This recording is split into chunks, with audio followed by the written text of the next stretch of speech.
Hey everyone, and welcome to the Level Design Lobby. You're joining me, your host, Max Perez.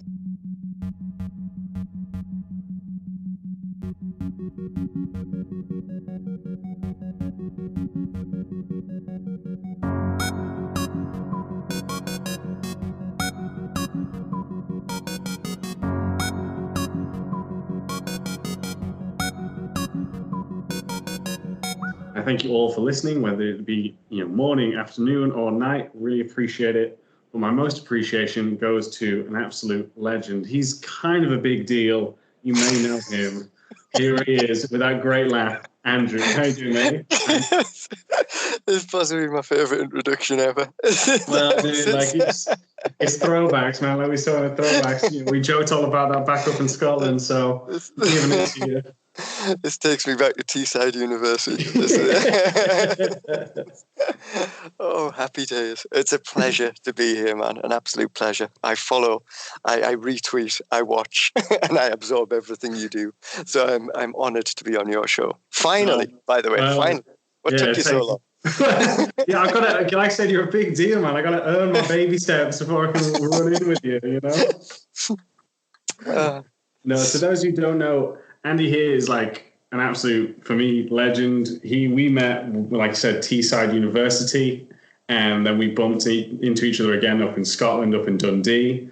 And if it wasn't for this man right here, I probably wouldn't have got my break at Ubisoft Reflections. So I really do, appreciate everything that you've done. And we've been fortunate enough to keep in contact and, been friends ever since, really.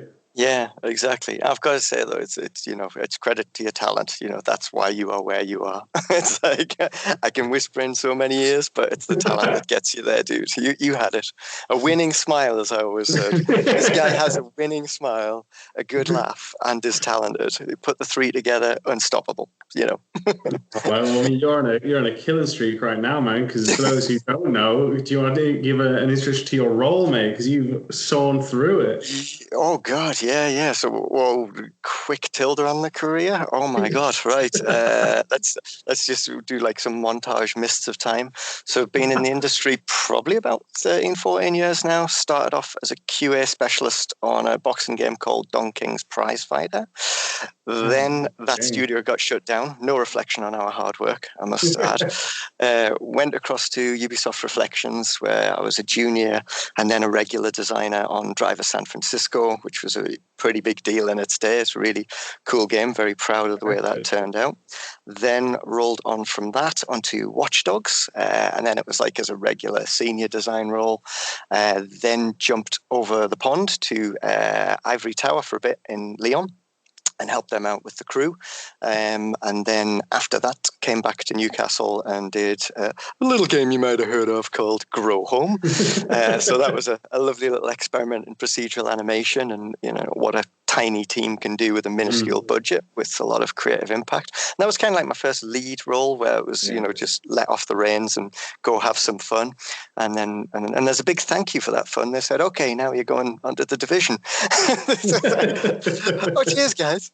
No, so I had a lot of fun. A lot of fun with the division.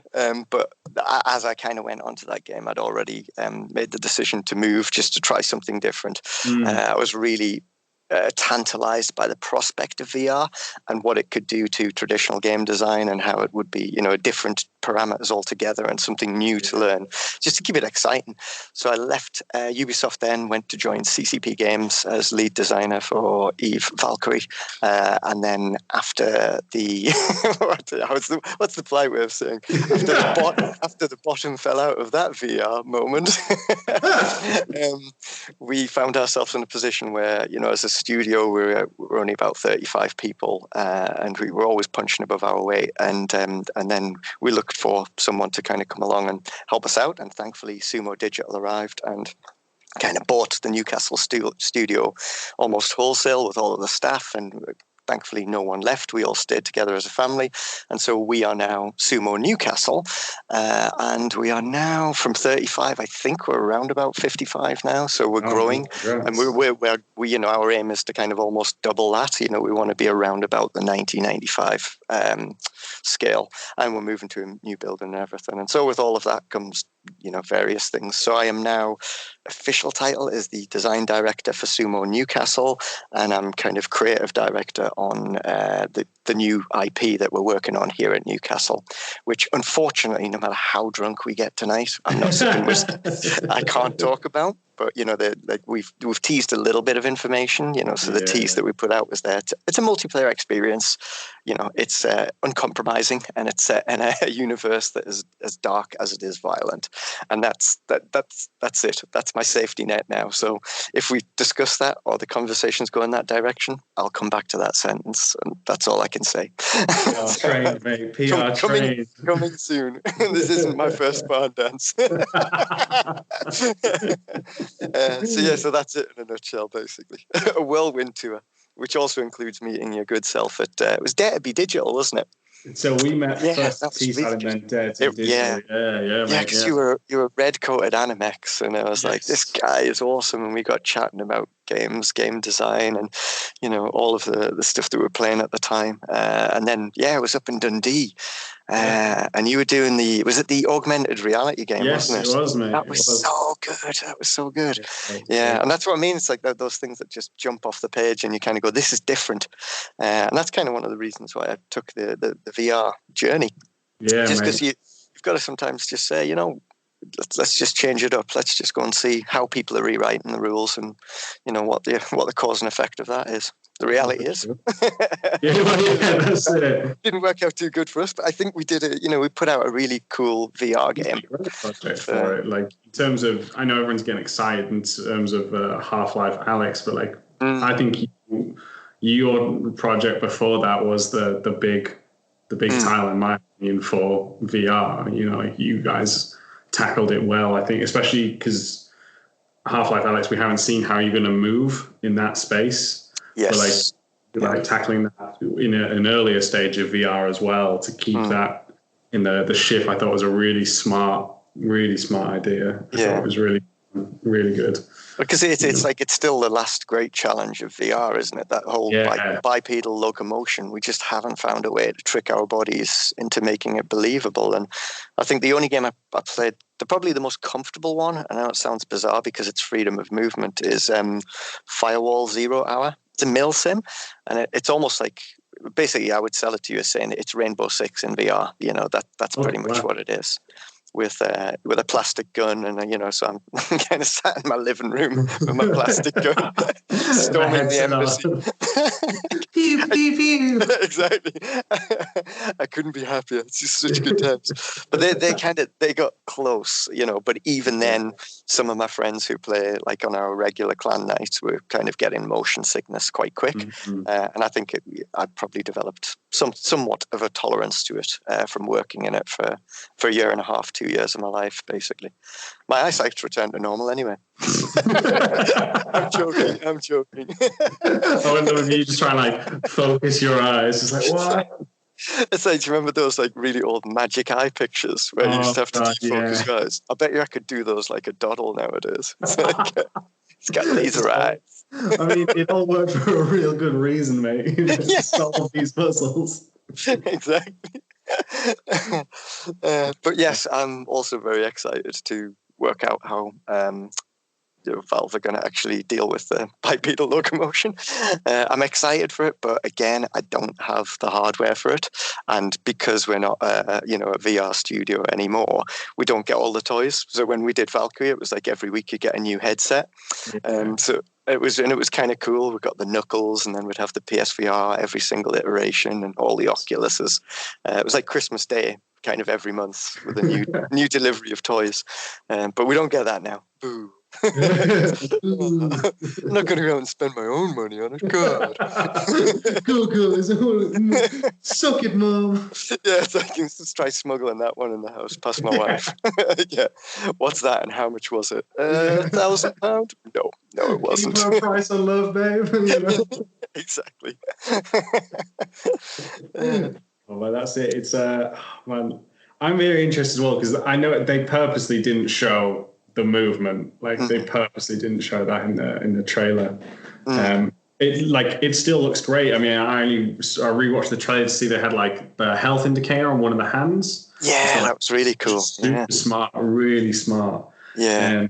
And I'm super excited to see what they do with it. Like I said, I'm just curious on how they're going to try the movement from it. That's all I am. Is just purely curious. Yeah. Because I think they did that great robot demo where you take apart the robots from Portal. That was amazing. Oh yes, yeah. I remember that one, the lab one. Yeah. Yeah, that was my because I'm not particularly. I don't want to use the word sold on VR, but it's not something that's piqued my interest just yet. Just because I think there's a lot still to figure out, and obviously there's smarter people than me that will tackle that. But I think you're absolutely right. I think you totally hit the nail on the head. There are still big hurdles which need to be got over, and bipedal locomotion being one of them. And then there's the whole activation energy. I come in, and how quickly can I be in a virtual world playing games with my friends? And I'd be knocking over my little glass of whiskey on my clan night and kicking the dog in the ass, and it's like, oh shit! All right, okay, I've got my headset on now. I'm ready to play some games. but yeah. There's a lot has to happen before you're in the zone. And then when you're in the zone as well, I found, calibration drift happened quite a lot where for some reason the cameras wouldn't track you and then you have to do a reset. And there's a lot of hardware complexities. I think once we're in a place where it's like, putting on a pair of sunglasses, then happy days.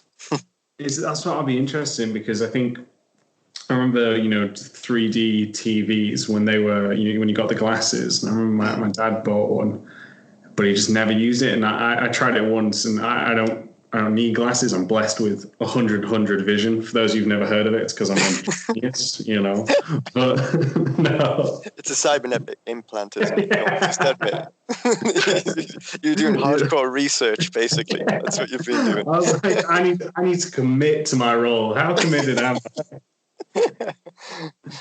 but no, like I think that's, like you say, one of the bigger ones is sticking on that headset. And for those people who do wear glasses, you have to put that over your headset. For those who don't, like, how comfortable better than I do, is like, how comfortable is that after a while without being too invasive for how long you sit down? There's, like I said, there's a lot to think about, and I think it is going to be a cool one once it gets sorted. But it is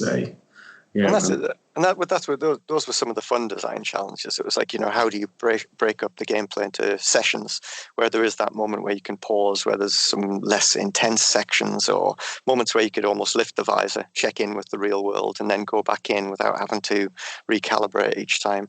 And also, dealing with things like, how do you put mechanics in a game which play to the strengths of the hardware? Like, for us with Valkyrie, it was like the look-to-lock missiles.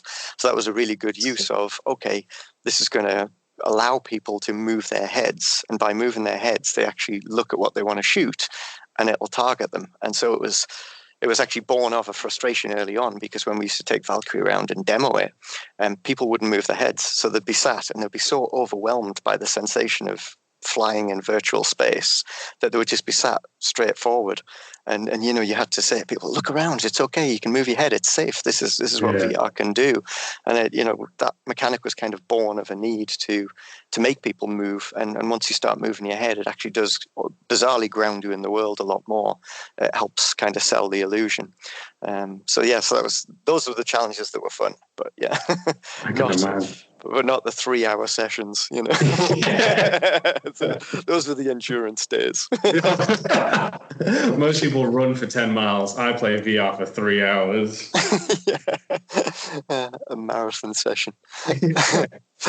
No, that's a really, it'd be interesting to see where it goes. I mean, like you mentioned with the AR game, one of the hardest things for us was, like, how do you get it so the AR pops up without someone having to print off a sheet? I mean, they're able to do it now in terms of, even iPhone has a augmented reality in the latest version to do like a chair. But, when I was doing that game, it was pretty much nigh impossible, because how are you going to be like, oh yeah, download this app, now print off this piece of paper? I was like, what was that second bit? Oh, nothing, just download the app. Print off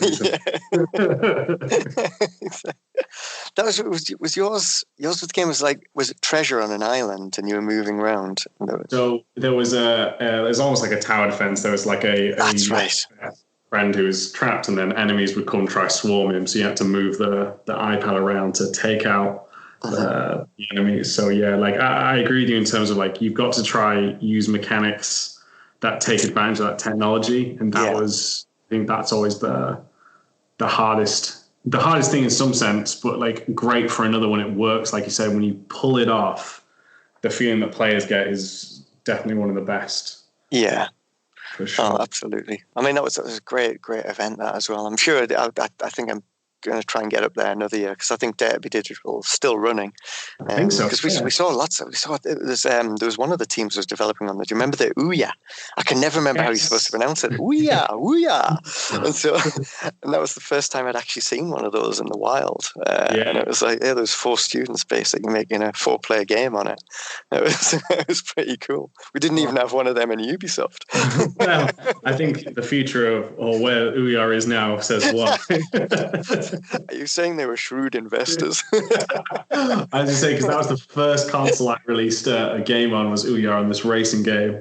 Yeah. And then it was like, I think the numbers that had played it was not much. Much. I think I've still got, like, because I bought a copy, and I think that's still up in my loft somewhere. I'm going to have to dig that one up, because I think it's still a cool piece of gaming history. Yeah, definitely. Well, this is like, I never sell anything, so like, my loft is like a kind of a wall of shame going all the way back to the VIC-20. That's very much like, this is how old I am. God, can't believe I say, but it was like genuinely the Commodore VIC-20 was the start of that journey, and I've never thrown anything out, and I don't even know if half of them still work, but you know, I've got them all up there. There's the Spectrum 128K, with all kinds of and games on cassette as well. Lots of copied cassettes. I shouldn't admit that. But it's a retro library, okay? Dave down the pub says it was a retro collection. We just went to his boot just to get the retro collection. That's what it was. Like, was it retro at the time? Yeah, totally. yeah, sure. That was very, those were back in the days when you'd kind of spent more time looking at the front cover of a game than actually playing it. You know, it was like, especially Ocean and a lot of those games where they would have this big box, and you'd look at this picture like Rambo on the front, like Rambo 3, and he stood there with a Kalashnikov, and you're like, this is going to be amazing. And then you'd load it. It's like pixel art appears. And then you'd be like, what is this? But I think back in the day, I'm sure we must have been impressed, because, you know, it was enough to keep us hooked for all these years, that's for sure. I mean, like, I miss, like, do you remember the booklets you used to get with games? Yeah, totally. Yeah, because that was the moment, was you bought the game, and then I think for me, it was like me and my brother would usually get a game between us. I can remember getting like Street Fighter, I think, for like the Super Nintendo. And then the drive home, you know, my dad would be like, we'd be all like hyper in the back of the car, I'd be like, shut up, just read your instructions. And then we'd be sat looking at the booklet like, oh, Blanca does this. Oh, Ryu does this. And so it was that magical moment with instructions. Pouring over it. But then you had the far end of that, where you had those, do you remember there was like these Jane's simulation games where it would be like Apache Helicopter Assault, and the booklet that came with it was like a telephone directory. It was like this massive thing. The game came on like 3 cassettes, so you just have this like telephone directory to basically learn before you could even pilot an Apache. So yeah, we've come a long way. And now we complain about like a tutorial taking more than 5 minutes. But like, dude, back in my day, we had to read a book before we could play this game. You kids don't know how good you've got it.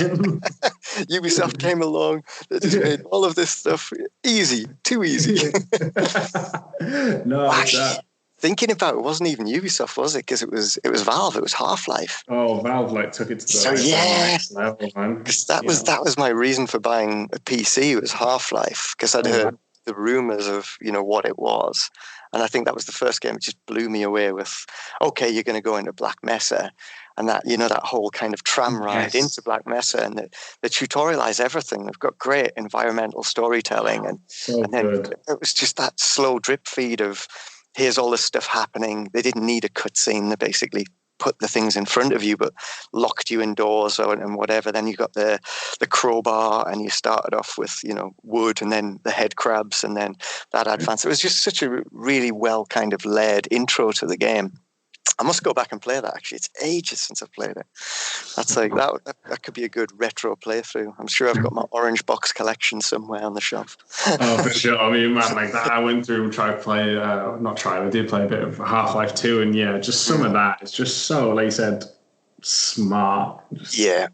Wait, there's people in the office still play Half-Life 2 on a lunchtime. It's like, the lunchtime games are kind of split between Half-Life 2 and bizarrely like Call of Duty 2, like the first Call of Duty 2. That's what everyone still plays. They're like, it's like proper retro. So there's me and like a lot of the designers are kind of, obviously we're on, COD Modern Warfare, the one that came out this month. Yeah, they're on the one from like 20 years ago. It's great. They shouldn't have changed it. Dude. Seriously. Man, I think that's so amazing that they're still going through that. That's brilliant. Like, oh yeah, it's a regular thing basically. If we can make a multiplayer game as addictive as Half-Life 2 on a lunchtime, we're going to be onto a winner, I'm sure.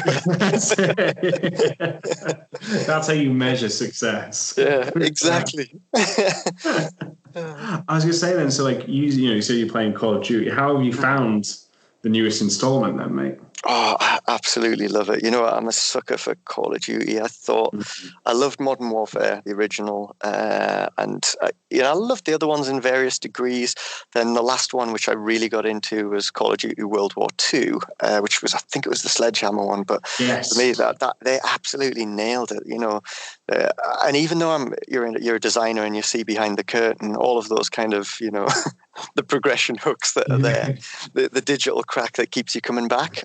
I could see it, but I was going back for more. I was the rat in the maze, and I kept nibbling that cheese and getting an electric shock. I absolutely loved it. And so the new one, I had a little go with Black Ops, but the Black Ops 4 for me felt a little bit too much like Call of Duty tries to do Overwatch. I wasn't really into a lot of the special moves with that, and so. Modern warfare for me is like, this is what I really love about COD, and everything's just refined. It's so nuanced. The controls, for me, it's like it's an exercise in flow.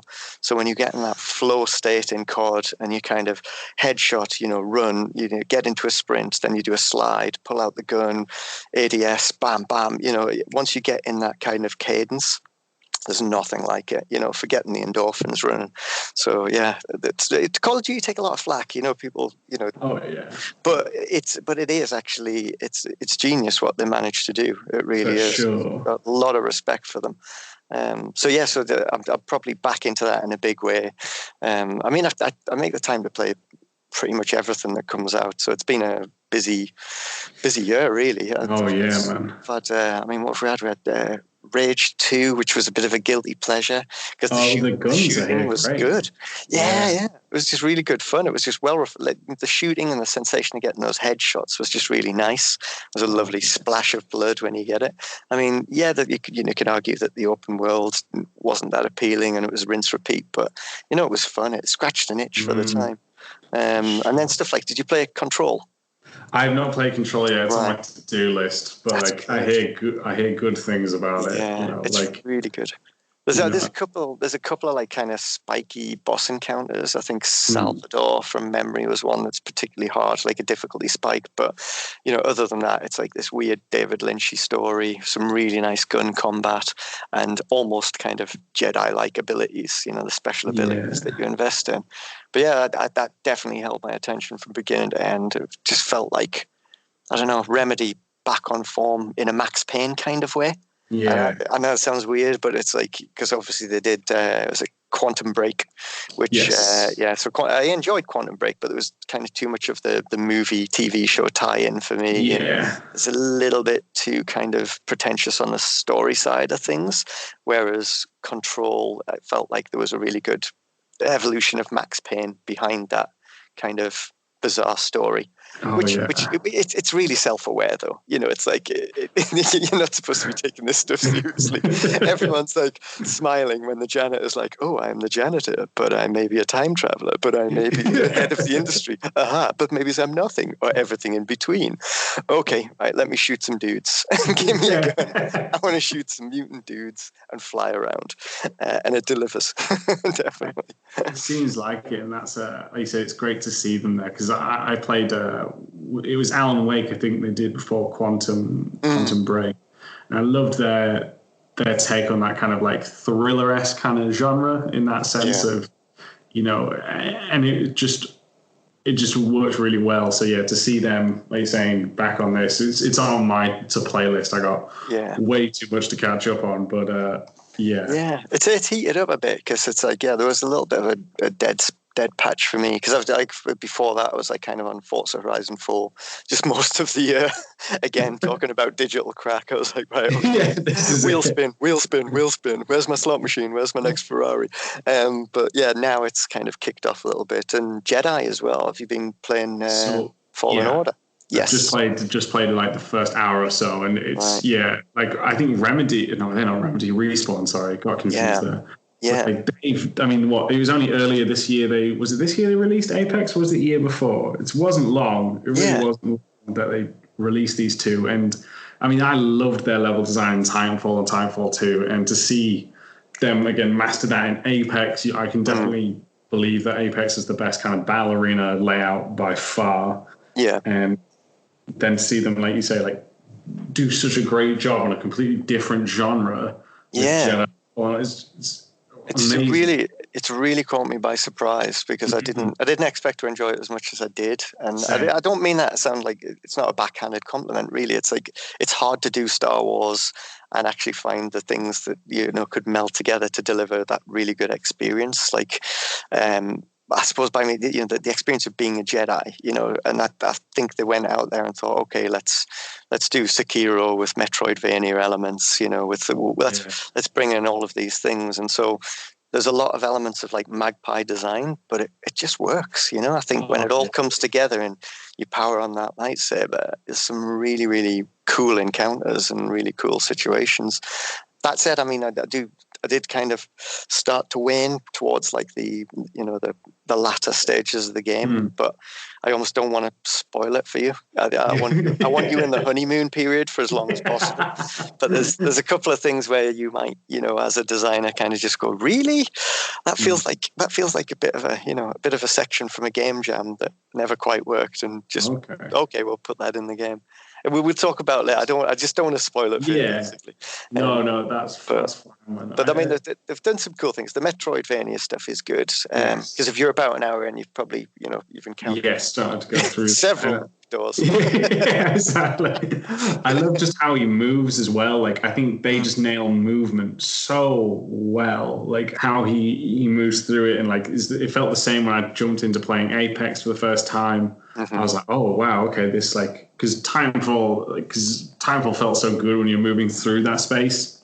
Yeah, and they just seem to get that so well, no matter which game it seems to be. Yeah, I think they must have design 101 is like literally just flow. They just have that written on a wall somewhere. It's like, what's the most friction-free experience between these two inputs and actions? But yeah, you're right. I think there's a lot of lessons to learn from games like that, because it's I don't want to talk about jank, but it's the absence of jank that elevates it to greatness. It's, and people call it polish. There's lots of different ways that people appreciate it, but it's that flow of input and avatar, in perfect unison. And yeah, there's very few people nail it. But yeah, I can't wait to talk more about Jedi when you've got through, because there is some good level design stuff, but there is also some stuff where you might grit your teeth. Finding your way back out of some of the more complex environments it can test the patience at times. Yeah, definitely. At Level Design Lobby, we believe everybody has a story to tell. Hobbyist or student, freelancer or veteran, we made it our mission to unite those who share our passion for creating and developing great games. Thanks to our generous Patreon backers, we've been able to do just that. So if you've already pledged your support, thank you. If not, you too can ensure the future of Level Design Lobby, helping us to create even more exciting content, collaborations, interviews, and much more. With awesome perks and rewards, whether you're a seasoned professional or just getting started, you're sure to find something for you. Want to share tips, tricks, and advice with passionate, like-minded developers? Our awesome community Discord has you covered. Fancy practicing your level design, creating strong portfolio content, and having fun? Then try our level design weekends. Or perhaps you want to individually discuss your work, hone your skills, or level up your career? Then consider our one-on-one mentorships. If you share our vision, then go to patreon.com/Level Design Lobby for more information and to pledge your support. Thank you.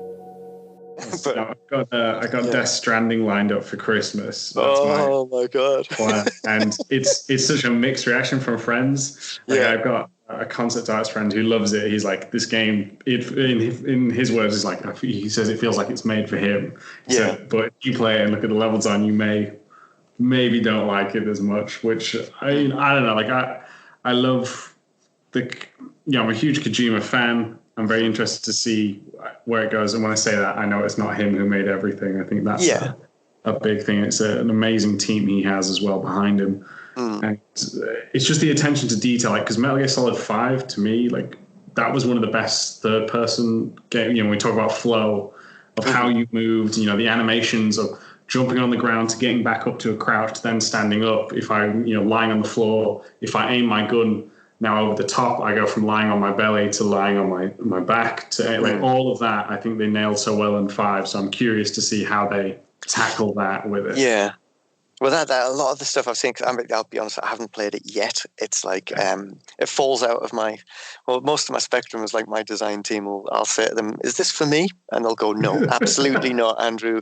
You're going to throw a pad. You're going to be so frustrated. If something has an unskippable cutscene, that's me out."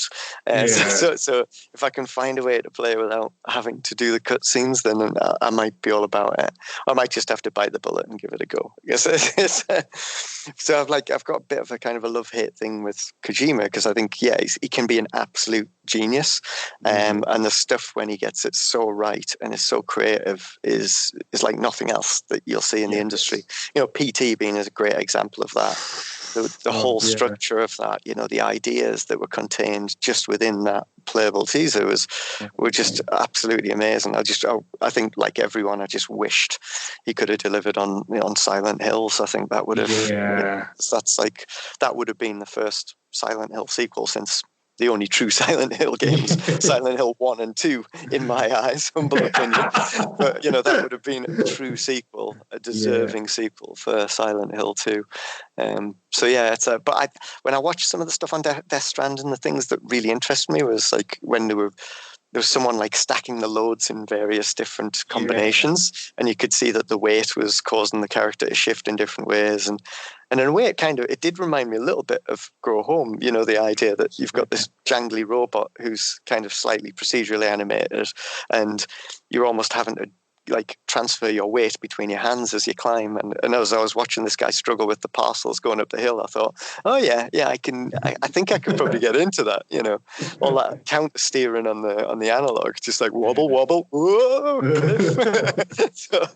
So I'm definitely, I will give it a go at some point. I just might need to get someone to skip the cutscenes for me, or just let me know when the pad's free. Whiskey break. Yeah, whiskey break. I'm going into a meeting, really important meeting, really, really important. If you could just watch my monitor right now and let me know where it says gameplay. Take notes, all right? I want notes on this. Yeah. Get me up to speed on the story. Dude delivers parcels. Okay, good. Let's go. Nailed it. It's an interesting one to see where that goes. And I'll be...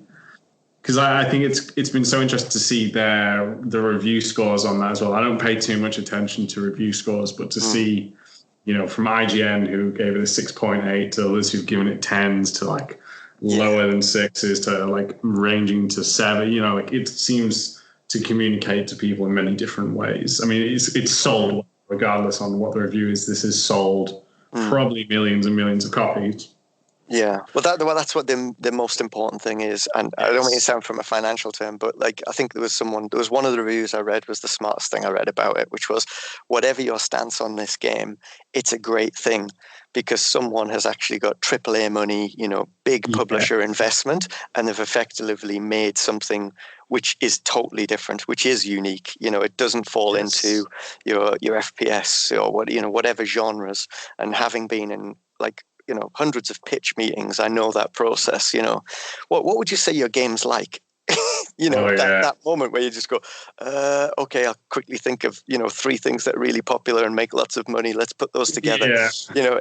You can. I'm so glad he got the investment and that it's paid off. Basically, they took a risk, and good for him. I'm really excited to see what comes next, especially if it's more horror themed, which is what a few people have been. That's the inside information we're hearing on the old Twitter.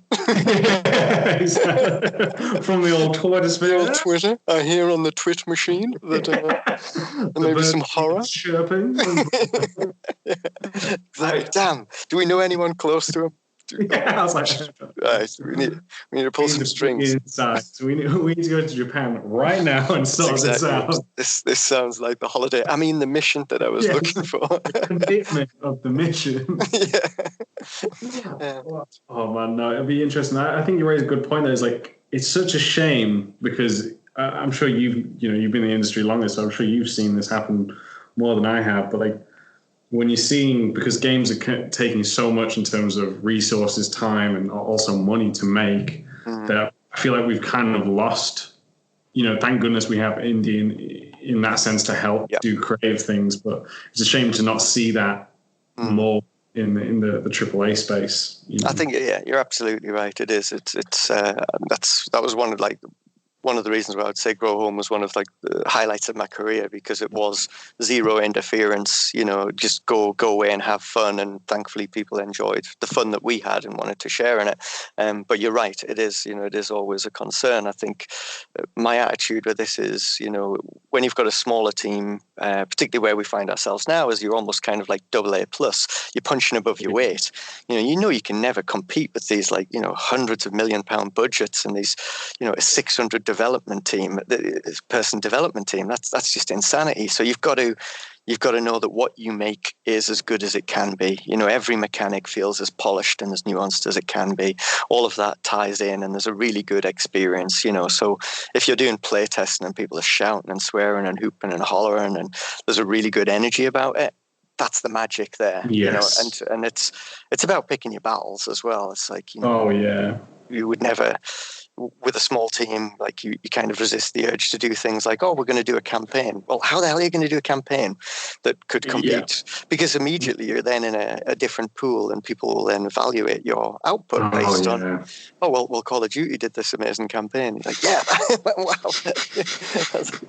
I'm sure they did. They may have had slightly more pennies to deliver that massive. They have an explosion in every level. Yeah. Which was excellent, by the way. I have to say, hats off. They do some great levels. It's just, you can't take that away from them at all. They do some amazingly good stuff. There is no doubt. The thing that I find funny is when you chat about design, you always try to have that that memorable moment in it. In their campaigns, it's so hard to pick one memorable moment because so much of that stuff will stick with you. It's insane. The new one in particular, because I think it's probably my top-rated horror game of the past 5 years. It's so grueling. But I think that one of the highlights for me in that campaign was the house clearance missions, and it was because it's the first time in a first-person shooter game where I thought they got the scale absolutely spot on. You always, with these close quarter encounters, I always feel like the camera's either slightly too far away or too close. It never quite feels right, and I just felt like the camera system they just nailed it with the new one. I felt totally there. I felt claustrophobic, as you're kicking indoors and then making a decision in a fraction of a second. Do I shoot? Is that woman going to pick up a baby, or is she picking up an AK? And it's like, it did a lot of that stuff. And yeah, it was a bit gimmicky and it was a bit kind of fun house scares, but it was good. It was a really interesting experience. And just from like a nerdy technical level, the HDR is like some of the best I've seen. It was literally just ripping my retinas out when I was playing that on my TV. I was like, these are some good explosions. This is some badass tech. It looks so beautiful. Like, that was one of the things I was like, God damn! Like, especially in the night goggles, I was like, whoa, what? That's definitely, it was one of those where you go, what would make you do the jump to 4K or HDR? Games like that, basically. Yes, that for sure. God of War, which, when I upgraded my TV, I thought I should go back and play God of War again just to see it in HDR. Yeah. It's stunning. Absolutely stunning. I love that game so much. It's such a phenomenal game. That was just such a return to form as well. It was like, wow, like what a way to reboot God of War. We're just going to take on everyone. You want your Metroidvania, you want your combat, you want your storytelling. Boom, have some of that. It's so well done. I mean, I could talk hours on this one. Like, it just blows my mind, that one. It honestly. Yeah. I mean, did you stick with the original difficulty setting as well? You didn't. Yes. Didn't drop it. Me too. Change. Because there was a bit of a hump, wasn't it? Till you got around about rank 10, and then you start putting some armor on. Yes. Yeah, but it was there was some grueling fights. It was really good. It was just so. And when you talk about like polishing mechanics, that Leviathan axe, that is just the true definition. Yeah. But this is the one when we do like game design kind of lectures and stuff, we always kind of come back. There's some touchstones, isn't there? There's the triple jump from Mario. There's like how to learn a mechanic in a safe environment and scale it up. Then there's the active reload from Gears of War.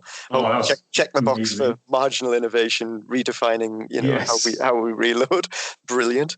And then now there's going to be God of War, the Leviathan axe. It's like, and I'm sure there must have been I think I watched this on the documentary. There was a sizable team looking after that axe. It's like, guys, this is amazing. The game will live or die based on this axe. My God, it lived. Wow. Do you know when you mentioned the reload mechanic from Gears as well? I don't know if they've patented it or something, but I'm really shocked that this has not been used more. Like you said, that was a game changer. So smart. And then sadly not seen, which is... It is one of the number one things we do. Even now when I'm doing any kind of design lecture, there's bound to be a slide in whatever talk I'm doing about the active reload, because I think it's just so badass, mate. Because this does perfectly illustrate that point. It's like you don't need to reinvent the wheel every time. You can reinvent a part of the wheel and suddenly you've got a better thing. Marginal innovation. There's a lot to be said about it. But I mean, I think when you go back on that, because there's two things I think about with loading screens. The original Resident Evil games, when you think about it as a loading, it's that slow animation to the door opening. Yeah. And that just anticipation, that whole tense moment of what is behind this door, even though it's just a loading screen, was just so smart.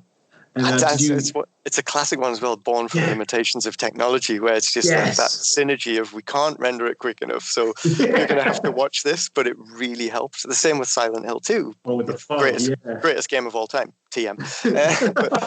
It was the technical limitation. It's like, we're just going to just make it misty everywhere. So whereas other games were like, oh, how do we get the draw distance? Silent Hill 2 is like, no, bring the draw distance in. Come on. Let's get more mist. It just worked. They made it work for them. But yeah, that's good examples. Technology, yo. Technology. Working with it and again it. Did you get a chance to play Last Guardian? Because I like what they did with their loading screens. Yes, yeah. I actually, I played. Did you play the remastered one as well? Is that the one you're on about? Last Guardian is the one with the boy and the giant bird. Third one of his games.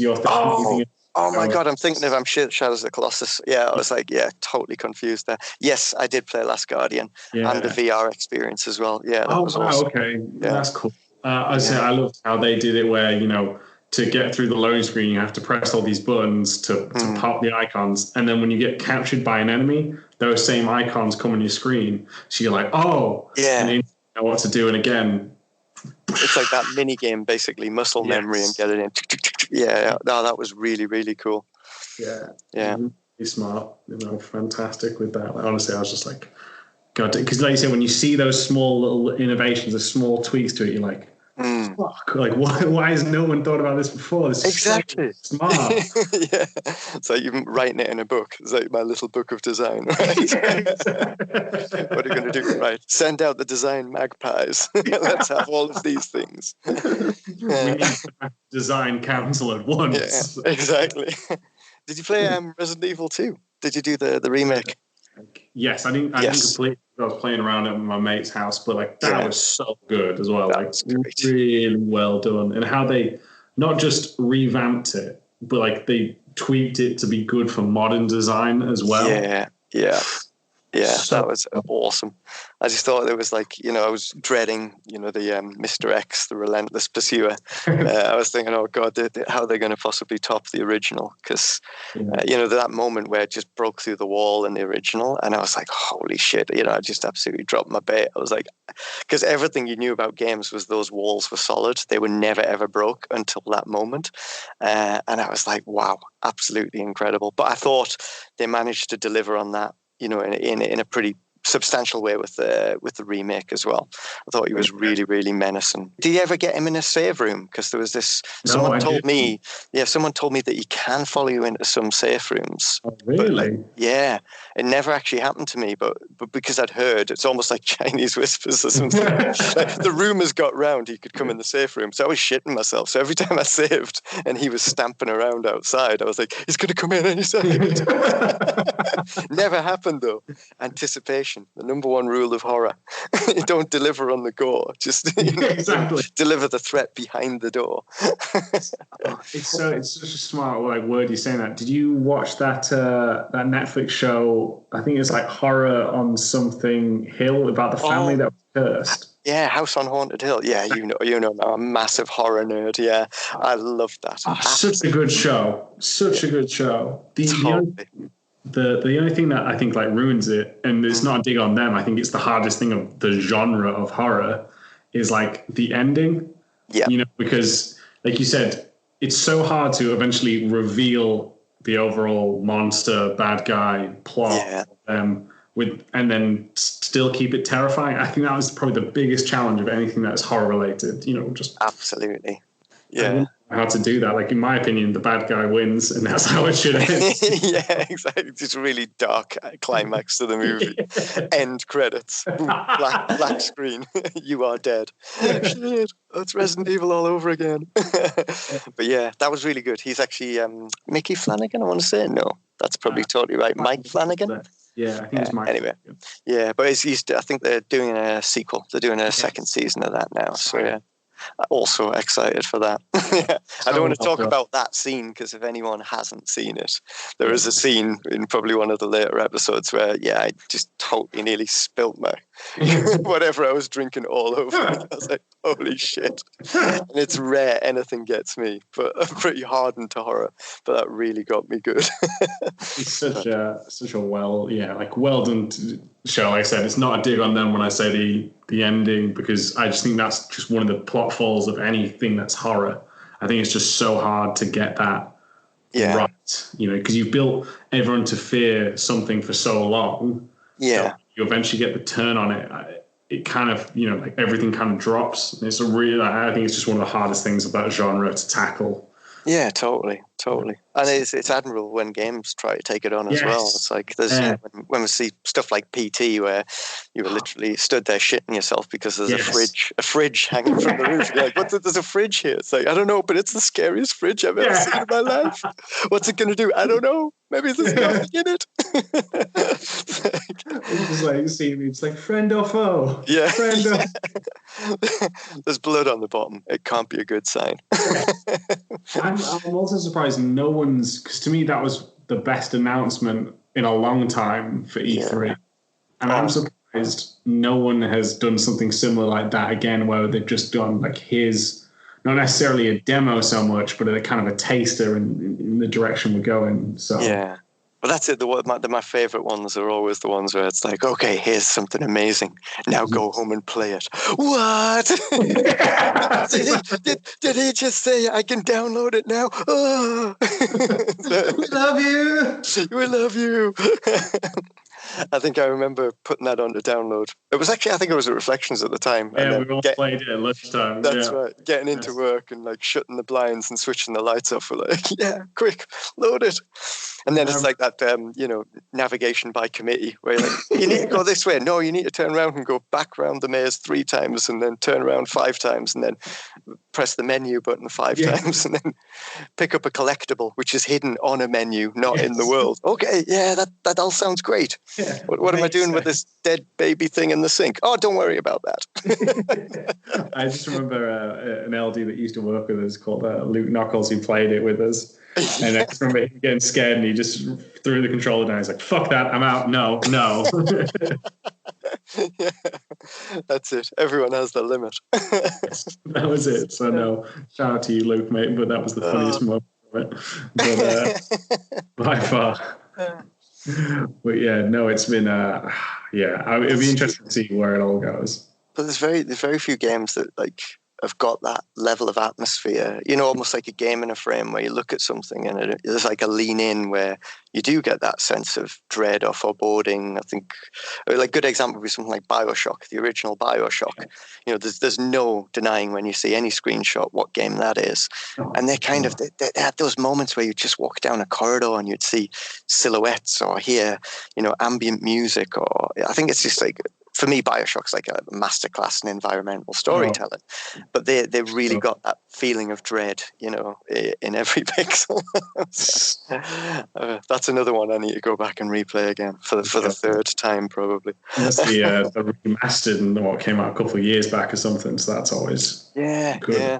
So yeah, no. But I've just seen that it's almost been 50 minutes, mate. I don't want to take any more of your time, my friend. Yeah, we are. Yeah, I hope you realise I've got to drive home now and go and play Call of Duty all night. It's a tough life, mate. I'm sorry for you. Oh, we haven't even got started. What about Walt Disney's Imagineers and subtractive game design? I'm just kidding. I'll come back. I'll come back for the sequel. Man, for sure. We'll have you on for it again, for sure, mate. It'd be great to have you back. Mate, if anyone wants to reach you, mate, how can they do so? I am on the Twitter, as you youngsters call it, the tweet machine. I am Doobavoos on Twitter, which is spelled, if I can remember how I spell my own name, DOOVI. I don't know, Doobavoos, DOOBIVOOZS. Yeah, and Twitter is probably like the one and only thing I use. And yeah, I kind of got off Facebook a while ago. LinkedIn and Twitter are probably the best places to hit me up. We are kind of always on the lookout for talent as well. I hate to kind of turn this into a recruitment thing, but genuinely we are kind of actively scouting for the great and the good. So please do get in touch. If we don't have like a vacancy advertised at the minute, then send your CV anyway. I'll get in touch and we can at least get you on file, so that when stuff becomes available, which I'm sure it will over the next year as we expand the studio, we can kind of get in touch with you from there. So LinkedIn, just ping me a request. I literally say yes to everyone on LinkedIn, which is probably why I have about 1,000 recruiters on my LinkedIn page. And on Twitter, don't expect anything too controversial on Twitter. That's it. It's probably 50% of me. There's one eye on the fact that I can't say what I really think on Twitter, but you might get 50% of me. And then if you meet me in the real world, we can have beers and you can get 100% of me. It's probably a bit more sweary and a bit more honest. But,